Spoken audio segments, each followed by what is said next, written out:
항상 기뻐하라. 먼저 서론적으로 이 말씀에 대해서 우리가 한번 생각을 해보겠습니다.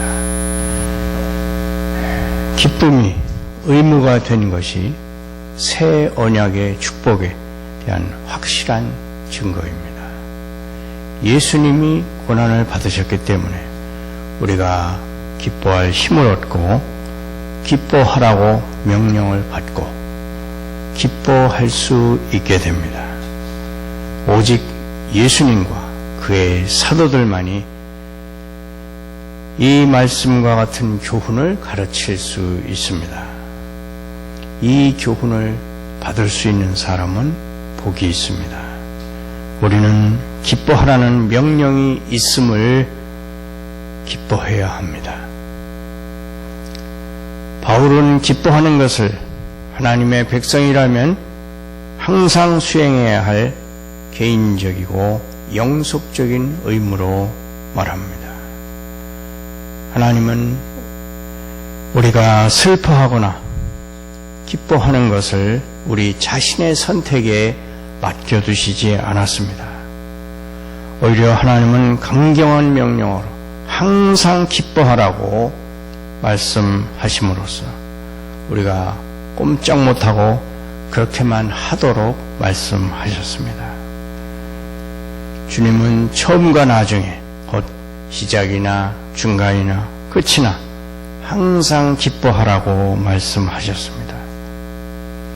어떤 일들은 어떤 순간에 행해야 하고 다른 일들은 다른 순간에 행해야 합니다. 그러나 기뻐하는 일은 항상 영원히 영원토록 해야 할 일입니다. 어떤 일들은 한 번만 하면 그것으로 끝나고 다시는 그 일에 매달릴 필요가 없습니다. 그러나 우리는 기뻐하는 일은 결코 그만두어서는 안 됩니다. 본문은 여러 가지 교훈들 가운데 중간에 들어 있습니다. 14절부터 바울이 교회 사역자와 교인들이 서로에 대하여 수행해야 할 다양한 의무들을 함께 묶어서 제시하고 있습니다. 14절 또 형제들아 너희를 권면하노니 게으른 자들을 권계하며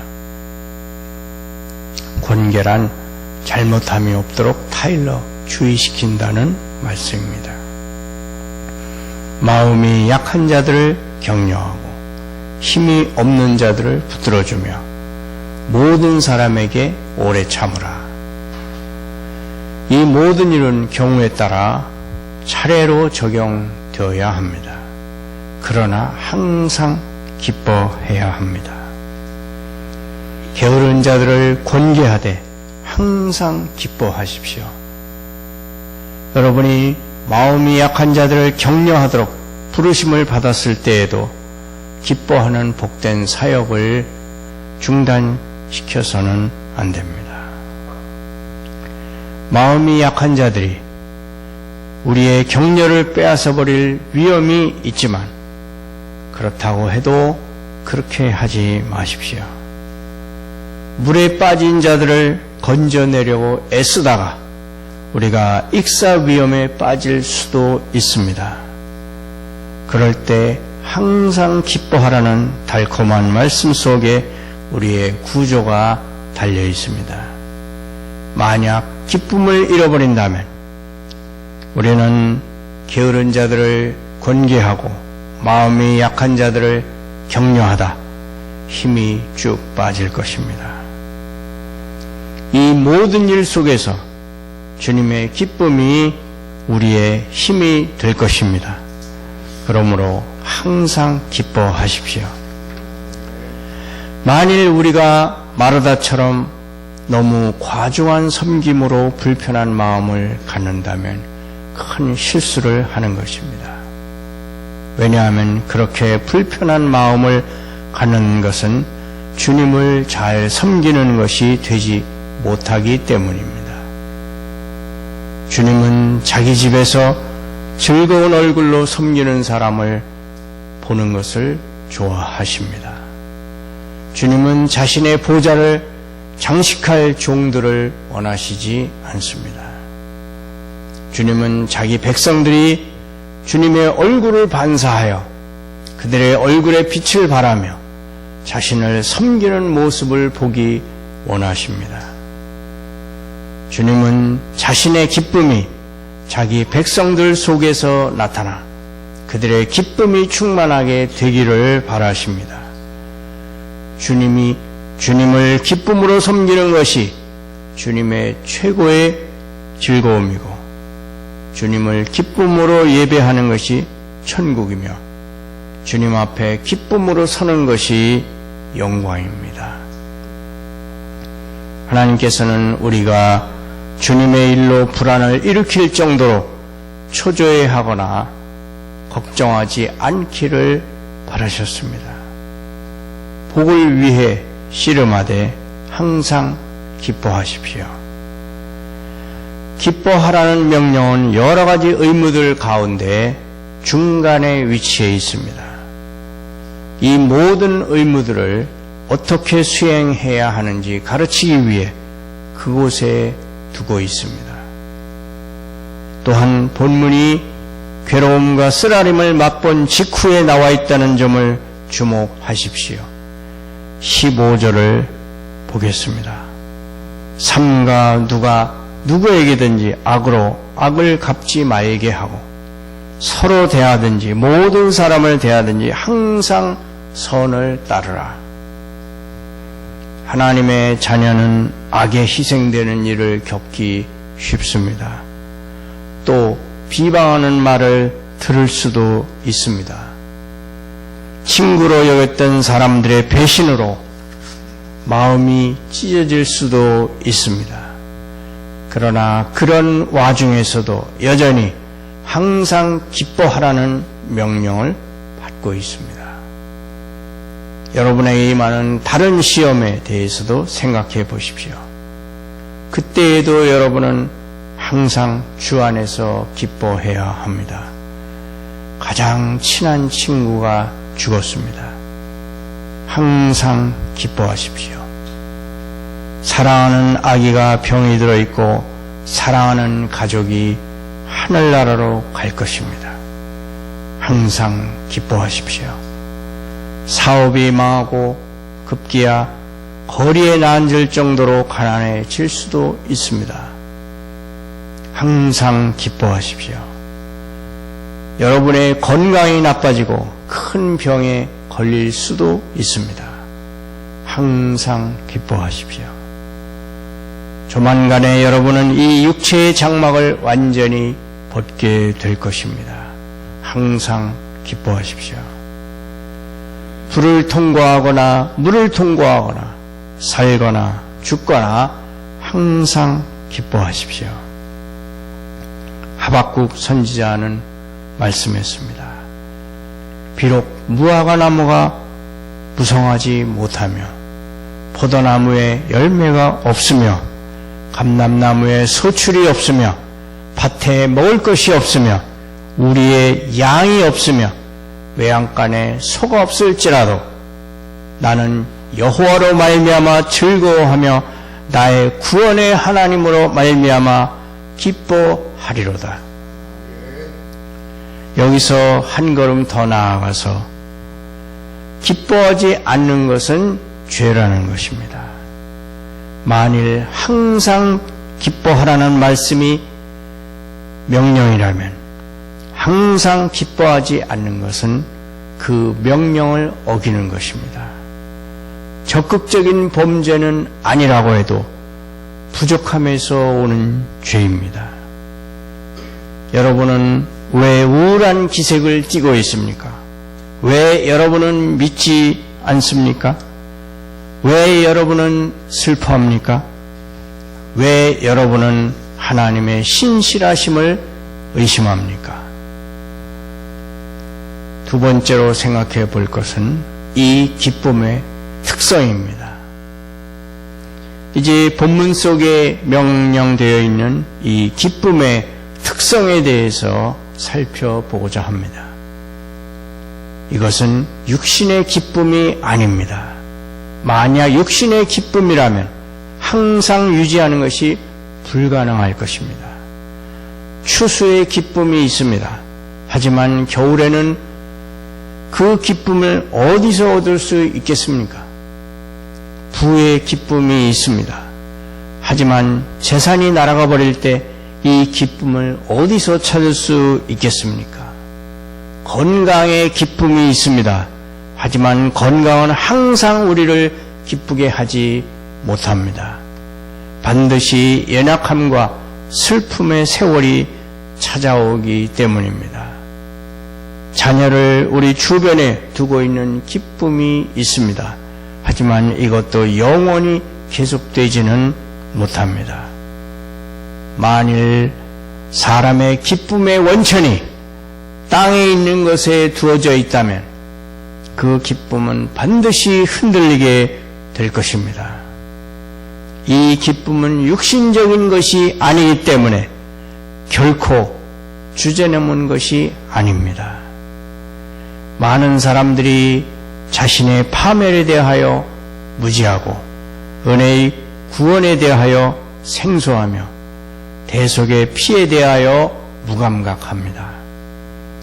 그럼에도 불구하고 그들은 편안하고 기뻐합니다.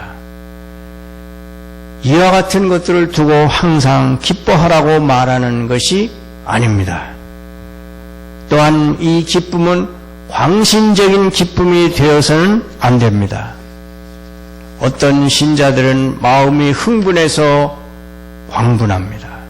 그들은 정신이 반쯤 나가기 전에는 좋은 것을 느끼지 못합니다. 그들은 그런 정신 상태에서 외치거나 부르짖거나 구르거나 춤추고 싶어 합니다. 미국의 쉐이커라고 하는 교파가 있습니다. 쉐이커라고 하는 말은 흔드는 사람, 떠는 사람이란 뜻입니다. 영적으로 광분해서 춤추고 흔들고 떠는 사람들을 쉐이커라고 합니다. 그래서 그런 쉐이커파가 있습니다. 우리는 적절한 흥분을 좋아하고 고상하고 거룩한 기쁨을 열렬히 추구합니다. 하지만 우리의 기쁨이 하나님의 일들에 대한 명확한 이해를 통해 나오는 것이 아니라면 그것이 우리에게 무슨 유익이 되겠습니까? 이유도 모르고 기뻐하는 사람들은 이유도 모르고 절망에 빠질 수 있습니다. 이 기쁨은 그리스도인들이 특별한 경우에 느끼는 고도의 신적인 황홀경 상태도 아닙니다. 우리는 본문에서 이처럼 황홀한 정신 상태 속에 항상 머물러 있으라는 명령을 받지 않습니다. 우리는 그런 식으로는 절대로 항상 기뻐할 수 없습니다. 그것은 육체적으로 불가능합니다. 때때로 우리는 깊은 물속을 헤엄칠 수 있습니다. 하지만 누가 항상 헤엄칠 수 있겠습니까? 본문에서 명령하고 있는 기쁨은 그리스도인의 통상적인 기쁨입니다. 그것은 50년마다 찾아오는 희년의 기쁨이 아니라 매년 찾아오는 기쁨입니다. 추수 때의 기쁨이 아니라 매달의 기쁨입니다. 항상 기뻐하라. 우리는 항상 기뻐해야 합니다. 하지만 고음을 내는 심벌주를 항상 두드리고 있을 수는 없습니다. 모든 날이 휴일은 아닙니다. 욥은 가축과 자녀를 잃어버린 날이 있었습니다. 하지만 여호와의 이름을 송축했습니다. 모든 날이 결혼식 날은 아닙니다. 모든 날이 땅에 천국이 임해 있는 날은 아닙니다. 날이 새고 어둠이 달아날 때까지 우리는 낮의 태양보다는 밤의 등불과 같은 기쁨을 곧 우리를 황홀경 속으로 끌어들이는 기쁨보다 우리가 넘어졌을 때 우리를 기쁘게 하는 기쁨을 간직하고 있어야 합니다. 우리가 항상 간직할 수 있는 기쁨은 우리 자신의 한 부분으로 하나님께서 자신의 영을 통해 우리 안에 일으키시는 새 본성의 능력입니다. 이 기쁨은 거듭난 기질을 크게 즐거워하는 것, 하나님이 행하시는 일은 무엇이든 옳다는 충분한 확신을 갖는 것, 하나님의 섭리에 기꺼이 동조하는 것, 그리고 하나님과 하나님의 아들의 인격을 즐거워하는 것, 그 결과로 말미암아 영혼에 주어지는 온함과 고요함, 곧 모든 지각에 뛰어난 하나님의 평강 속에 있습니다. 이 기쁨은 갈수록 줄어드는 기쁨이 아닙니다. 세 번째로 이 기쁨의 대상에 대해서 생각해 보겠습니다. 항상 기뻐하라. 우리가 무엇으로 이 기쁨을 유지할 수 있습니까? 이와 같은 기쁨의 대상은 무엇입니까? 하나님께서 우리를 돕고 계심으로 우리는 항상 하나님 안에서 기뻐할 수 있습니다. 시편 43편 4절에 나의 큰 기쁨의 하나님이라고 시편 기자는 말씀했습니다. 또한 시편 37편에 또 여호와를 기뻐하라고 말씀하고 있습니다. 하나님의 모든 특성은 하나님과 화목한 모든 사람에게는 기쁨이 무진장한 금광입니다. 성부 하나님 곧 그분의 택하시는 사랑, 그분의 크신 은혜, 그분의 한량없는 능력, 그분의 자녀된 것, 그분의 섭리를 기뻐하십시오. 또한 우리와 함께 계시는 성자 하나님을 기뻐하십시오. 우리를 동정하기 위해 고난당하신 사람으로서 그분을 기뻐하십시오. 이어서 성령에 대해 생각해보고 우리 안에 거하시고 우리를 살리시고 우리를 위로하시고 우리를 조명하시고 영원토록 우리와 함께 하실 하나님으로서 성령을 기뻐하십시오. 다음으로는 은혜 언약에 대해 묵상하십시오.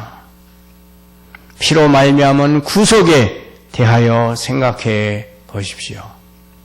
하나님의 주권과 효과적인 부르심, 여러분의 칭의, 그리고 궁극적 견인에 대하여 생각해 보십시오. 우리를 지극히 사랑하시는 그분의 영광스러운 인격과의 연합에 대해 묵상해 보십시오. 항상 기뻐하라. 이런 하나님을 갖고 계신 여러분은 항상 기쁨의 원천을 갖고 있는 것입니다. 만일 여러분이 항상 기뻐하지 못한다면 성령의 은혜가 여러분 속에서 일어나도록 하십시오. 먼저 믿음과 함께 시작하십시오. 하나님이 약속하신 만 가지 복 가운데 이런저런 복을 믿으면 여러분의 영혼 속에서 기쁨이 솟아날 것입니다. 이제 소망을 행사해 보십시오. 부활에 대한 소망을 가져보십시오. 재림과 이어 나타날 영광에 대한 소망을 가져보십시오. 그리고 사랑으로 가십시오. 계속 더욱 하나님을 사랑하고 하나님의 백성을 사랑하고 불쌍한 죄인들을 사랑하십시오. 여러분은 사랑할 때 절대로 기쁨을 놓치지 않게 될 것입니다. 왜냐하면 기쁨은 사랑의 아들이기 때문입니다. 믿음, 소망, 사랑은 기쁨의 원천입니다. 우리는 기뻐해야 합니다. 그런데 왜 모든 것이 우리의 것임에도 불구하고 기뻐하지 못합니까? 하늘은 장차 우리의 것이고 땅은 현재 우리의 것입니다. 과거의 죄가 지워졌고 미래의 결핍은 하나님의 풍성한 선물로 충족될 것입니다. 그런데도 우리가 왜 낙심해야 합니까? 마지막으로 이 기쁨의 이유에 대해서 생각해 보겠습니다. 우리가 기뻐해야 하는 이유는 무엇일까요? 우리가 기뻐하면 행복해지기 때문이라고 생각해서는 안 됩니다. 기쁨은 시험을 퇴치시킵니다. 그리스도인은 시험을 받을 수 있습니다. 하지만 만약 주 안에서 행복하다면 아무리 달콤한 유혹도 큰 인상을 주지는 못할 것입니다. 우리가 갖고 있는 기쁨은 마귀가 우리에게 제공할 수 있는 어떤 것보다도 훨씬 더 우월합니다. 따라서 마귀의 시험은 효력을 상실하게 됩니다. 마귀가 기뻐하는 그리스도인에게 무엇을 제공할 수 있겠습니까? 주님에 대한 기쁨은 마귀의 시험의 단검이 꿰뚫을 수 없는 전신갑주가 됩니다.